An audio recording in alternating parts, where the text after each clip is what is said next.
Good afternoon. I'm here with my guest, Randy Ross. How you doing, Randy? Good. I'm glad you can be on Poet to Poet, Writer to Writer. I'm going to do a small introduction for you, but first I just want to say that we have the Ibbotson 34 out right now, and it's available at ibbotsonpress.com, IBBTSONPRESS.com.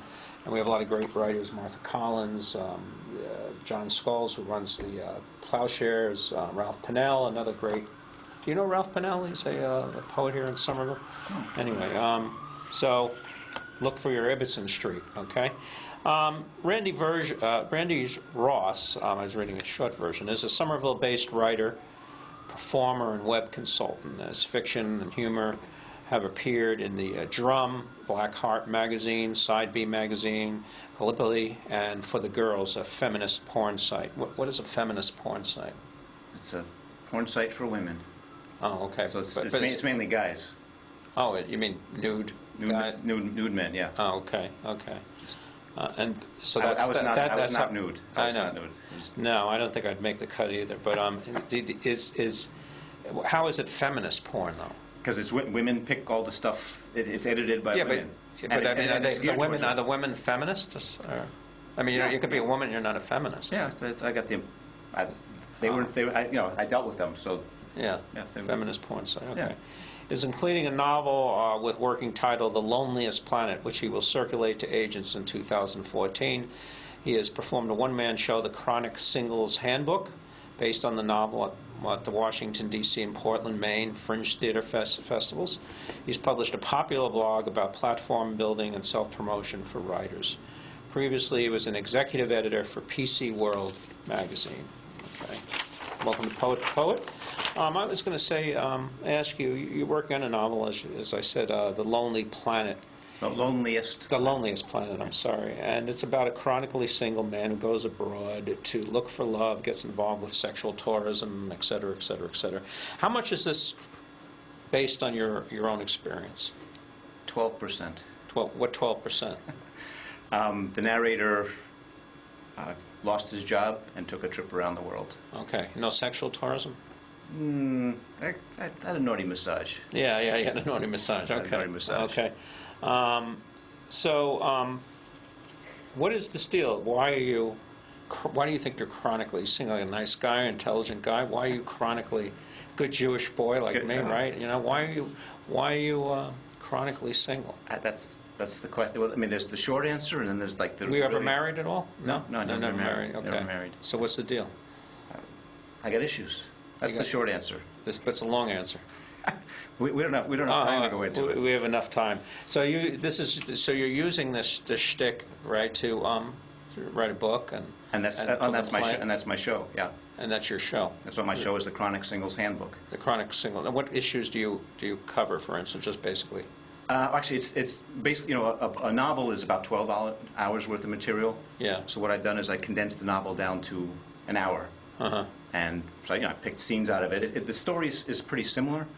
So it's basically this guy takes a trip around the world thinking he's going to find the woman of his dreams, and it's one of these stories where what you're looking for is not really what you find or what you need. Okay. So at the beginning of the book, he thinks he wants to get married, thinks he wants a long-term relationship.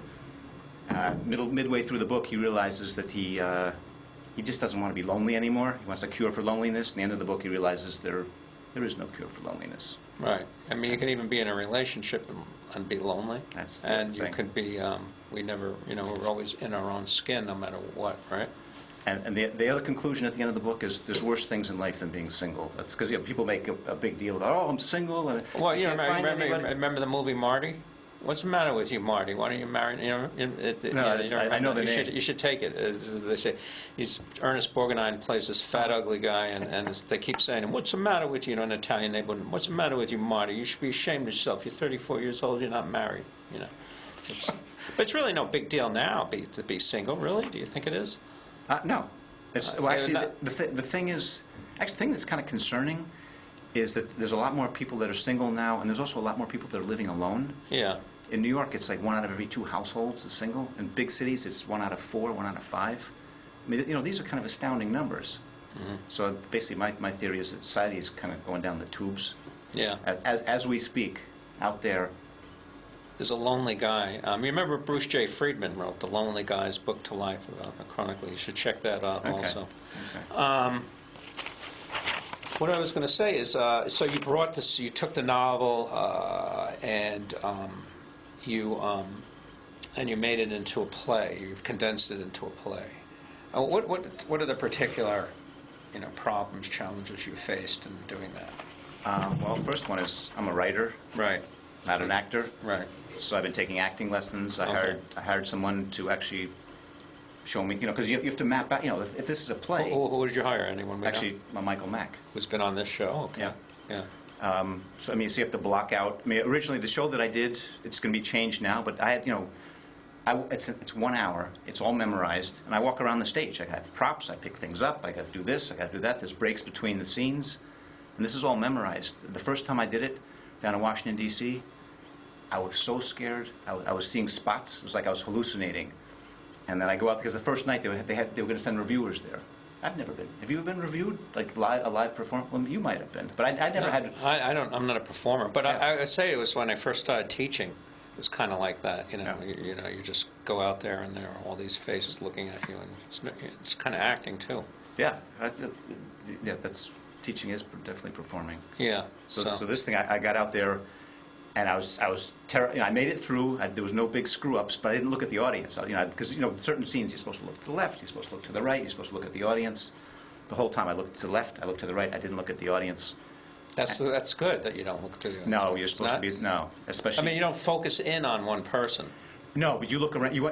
Ideally you want to look for people that are enjoying themselves. Yeah, right. Because I know when I'm teaching, if I see a kid falling asleep, also, it just throws me off. And also, if you're reading your poetry and you look in the audience and someone's grimacing or they're cringe, because some of my stuff is a little edgy, and I can look in the audience and see if people are like cringing. And the other thing is, so it's all memorized, and it's an hour worth of stuff, and so I know what scenes are coming up. So I see somebody cringing at like a mild scene, and I know that the really nasty, politically incorrect scene is coming up. So you're thinking this, you're looking at this person, and you're like, oh, they don't like this mild stuff. They're going to hate this next scene. So you're thinking all this. And when you say politically incorrect, I mean, what do you get into there? I have the scenes with prostitutes. There's a scene with actually a naughty massage. What is a drugs. naughty massage? I mean, a little hand play there or something? Yeah. Okay. Yeah. Happy ending. So I act part of that out on the stage. Right. Okay. You do it on stage, huh? Well, it's mild. Yeah. Okay. Yeah, but I describe it. Okay. And so this isn't something to bring the kids for, No. This is adult. This is adult material. Actually, I did similar at Art Beat. Oh, okay. 2 years ago, I did at the Jimmy Tingle, or the whatever the theater's called now in Davis Square. Have you got any flack about this show? One of the reviewers in actually for Art Beat, the Before Me was like a kids play, like a puppet show, and After Me was a kids show.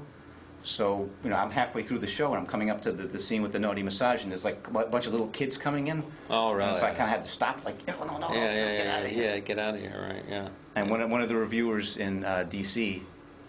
did not like it at all. Yeah. I mean, she was offended, and, the thing is, this is a fringe festival. This is not like a Betty Friedan, get-together. This is a fringe festival. Right. But she was like, this guy's a misogynist, and she just went on and on and on.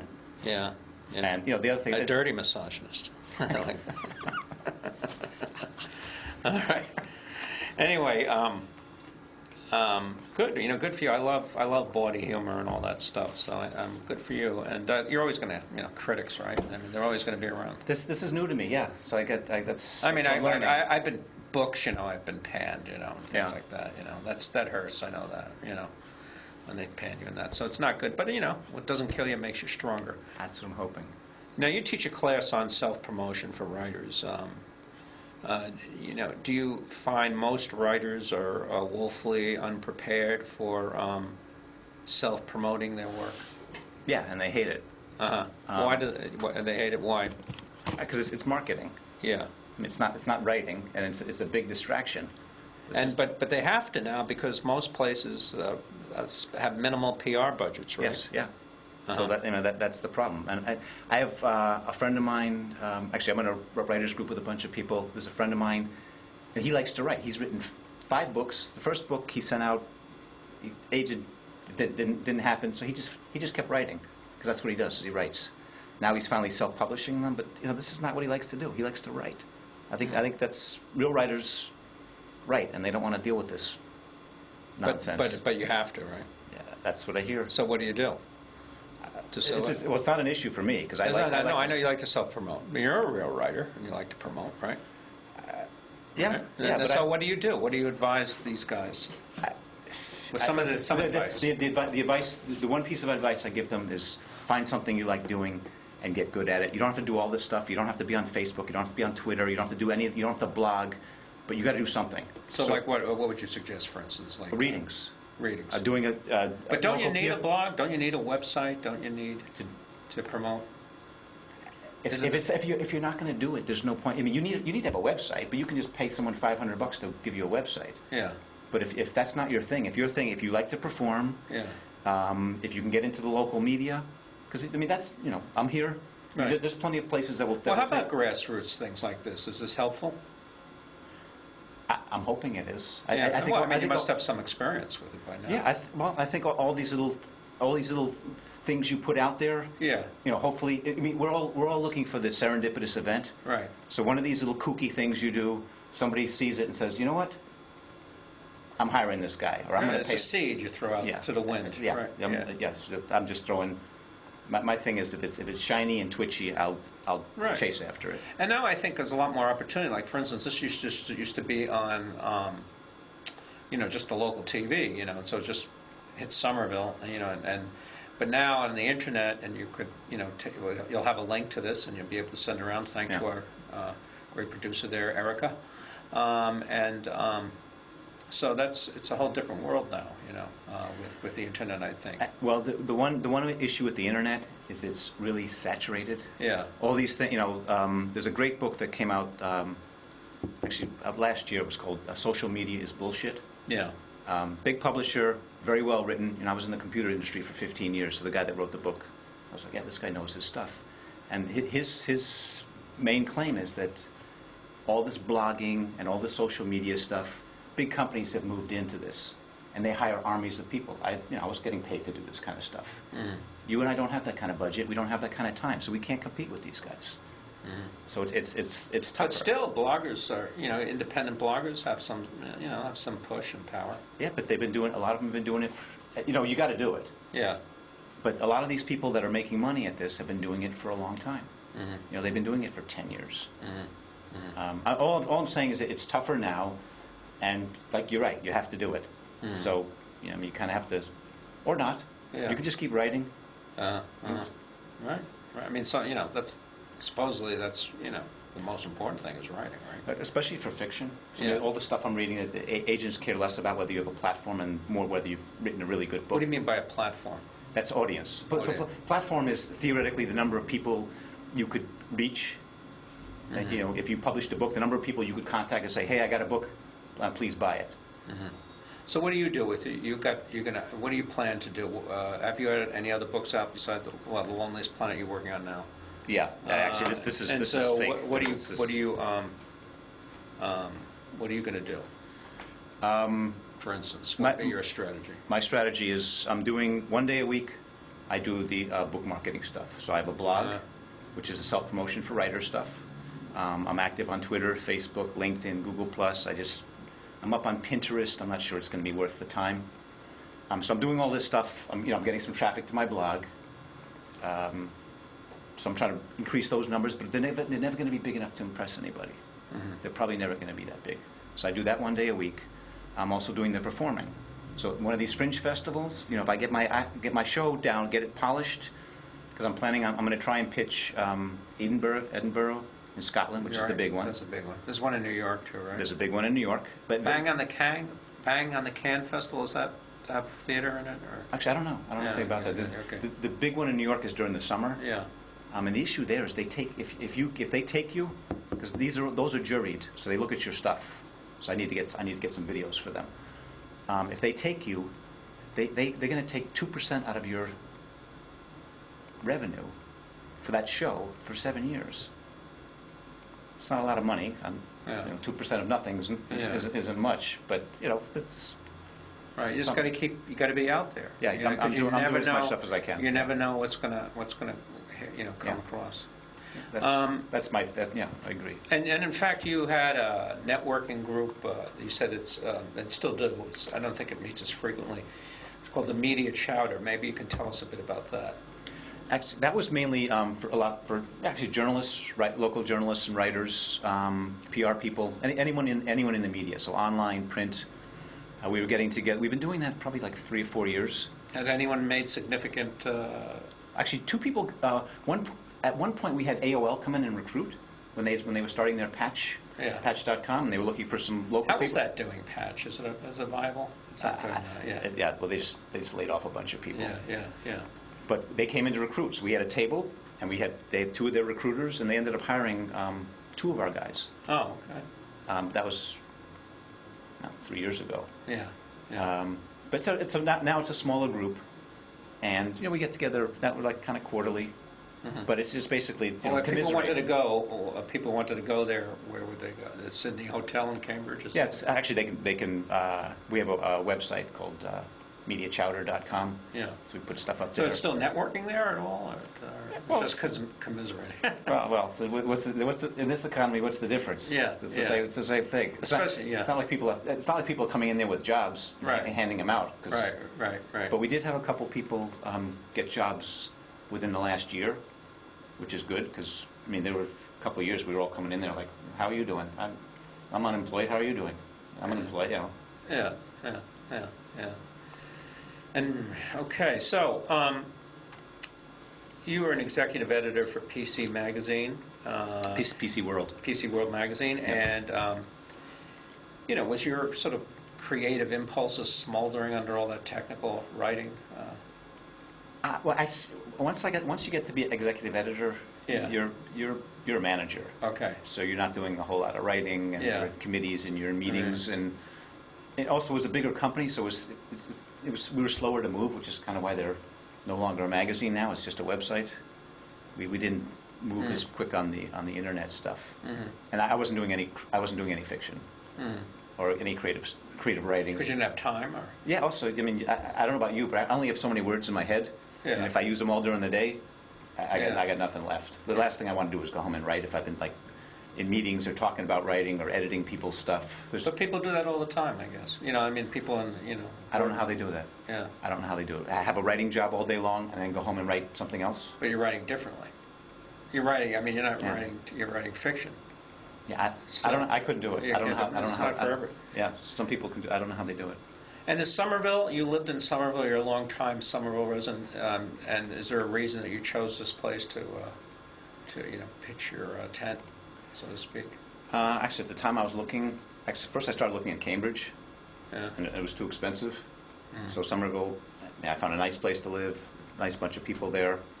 When I moved in '99, so I didn't know much about the artist community. But as I've been here, I did Art Beat. I've done some stuff, some of your stuff, and Dan Gewirtz, who's my neighbor, he had a storytelling thing at the Block 11 during last March.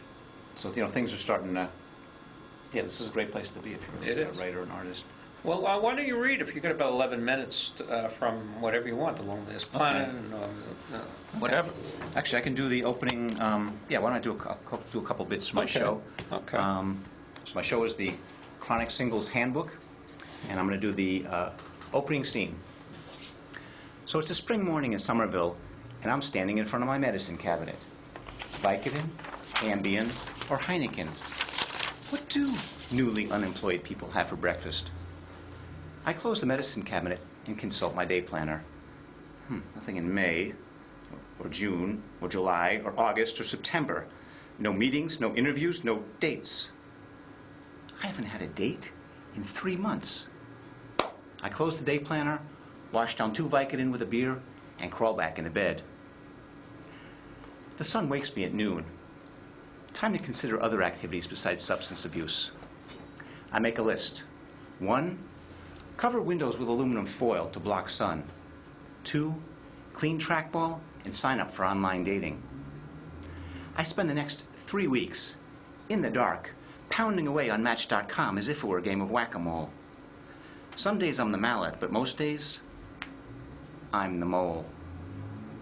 When some people get depressed about dating, they consult friends, relatives, or an astrologer. I consult a dating spreadsheet that lists women I've dated over the last 10 years, how and when we met. Looking at past trends is soothing because it reminds me that I've survived droughts before.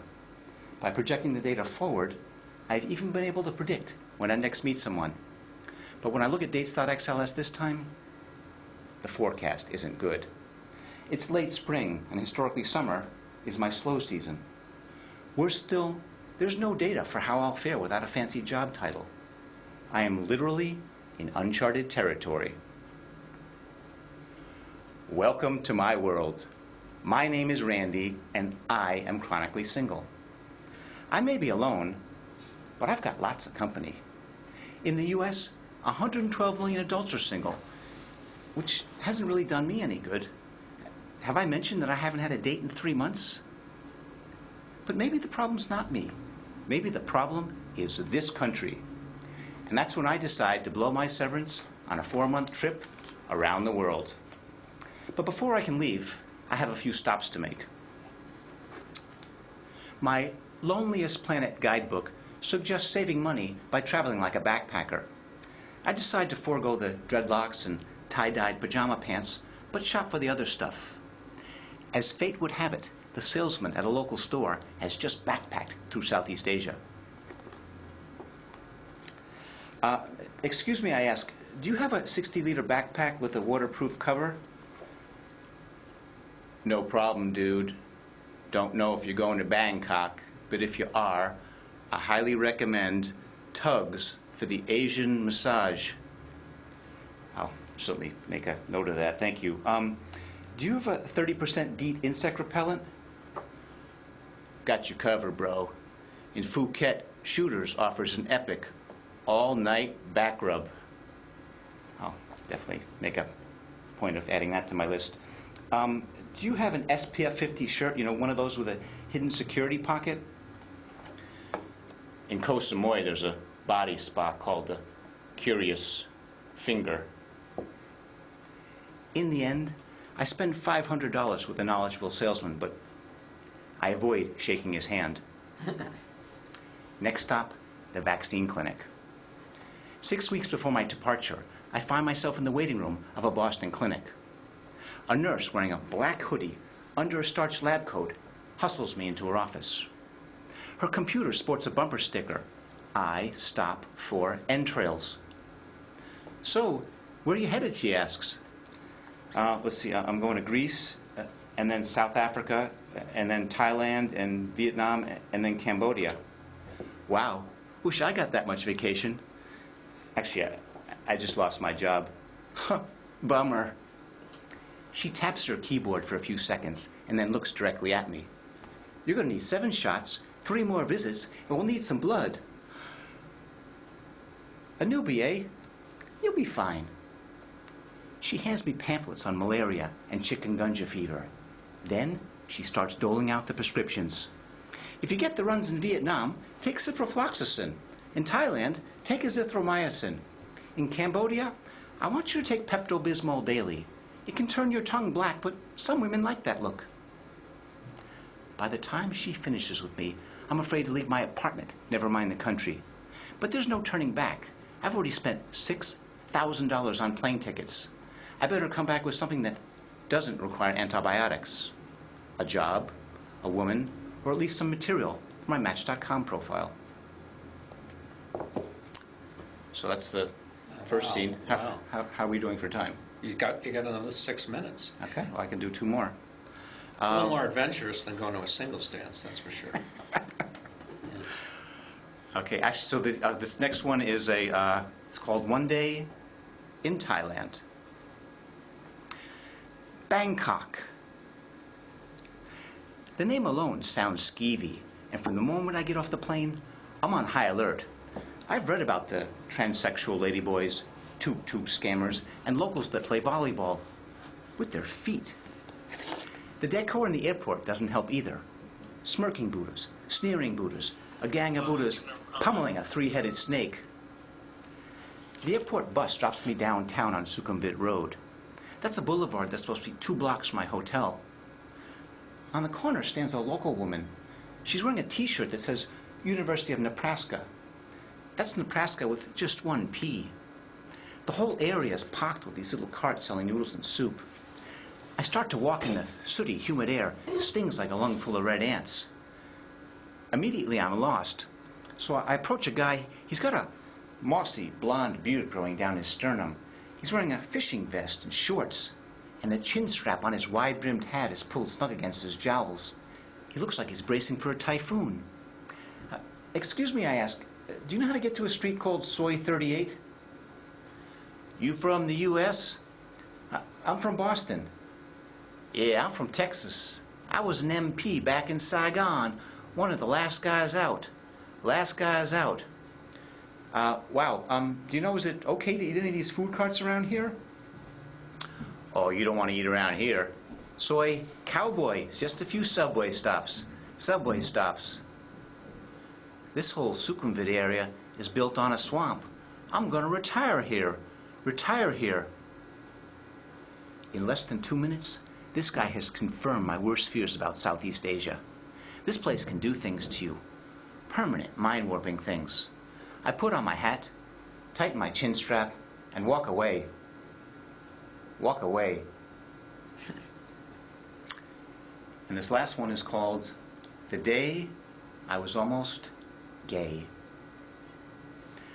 When I was in my 20s, I hitchhiked out to California, went right to the beach, and 3 hours later, I was sunburned. And this was not a cute little pink New England-style sunburn. This was the real deal. I developed huge blisters on my legs that would slosh around when I walked. A couple nights later, I felt worse rather than better, so I got back out on the road, started hitching home. The first car that stopped was a little red Volkswagen Carmen Ghia. The driver had long blonde hair and a beautiful face like Sharon Stone. I got in. He glanced at my legs and said, "That doesn't look good. Why don't you stay with me and my girlfriend for a couple nights?" We go back to his place. Girlfriend makes dinner, goes to bed. Then he takes out some beer, and then he takes out some weed. We party for an hour, and I think to myself, you know, this guy's okay. He's sharing his house, sharing his food, and he's sharing his party supplies. So I take out a little bottle of Percodan that I'd been saving for special occasions. Now, Percodan was a prescription painkiller known to induce feelings of well-being and camaraderie. Next day, he goes to work, girlfriend goes to work, I sit on the couch and watch TV. End of the day, he comes home, no sign of the girlfriend. After dinner, he takes out the beer, he takes out the weed, and I take out the Percodan, which is known to induce feelings of well-being and camaraderie. After an hour, he says to me, "Have you ever been to a gay bar?" Took another hit of beer, another hit of weed. Think to myself, I think he's daring me. So at the bar, guys are checking me out, buying me drinks. And I think to myself, this is what it must be like to be a hot chick. Next day, he goes to work. I sit on the couch and watch TV. End of the day, he comes home. No sign of the girlfriend. After dinner, he takes out the beer, he takes out the weed, and I take out the Percodan, which is known to induce feelings of well-being and camaraderie. After an hour, he says to me, "You know, sleeping on that couch must be kind of uncomfortable. Why don't you stay in my bed with me?" Take another hit of beer, another hit of weed, and think to myself, I think he's daring me. So we go into his room, and his bed is the size of a swimming pool. I look at his long blonde hair and his beautiful Sharon Stone face, and then I look back at the bed and notice the sheets are all kind of bunched up and sprinkled with little white crusty stains. And I think to myself, you know, if I sleep in that bed, I could wake up tomorrow all bunched up and sprinkled with little white crusty stains. So I say to him, you know, my sunburn's still kind of bad. I got these blisters that are sloshing around when I walk. Probably better if I stay on the couch. Next day, he goes to work. I sit on the couch and watch TV. End of the day, he comes home. No sign of the girlfriend. After dinner, he takes out the beer, he takes out the weed. I take out the Percodan, which is known to induce feelings of well-being and camaraderie. After an hour, after 2 hours, after 3 hours, No mention of gay bars, no mention of sleeping in his bed. Now this continues for 2 more nights. My sunburn's still not getting any better. I got these big blisters that are sloshing around when I walk. So finally, he comes home with a plane ticket. I didn't know it, but the guy was a travel agent. So the next day he drives to the airport, and the gate agent meets us and says, "Mr. Ross, I understand you're not feeling very well. We're going to put you in first class." So I look at Mr. Sharon Stone with his long blonde hair and his beautiful face. I give him a hug, I give him a kiss on the lips, and I give him my Percodan. Thank you very much, Randy.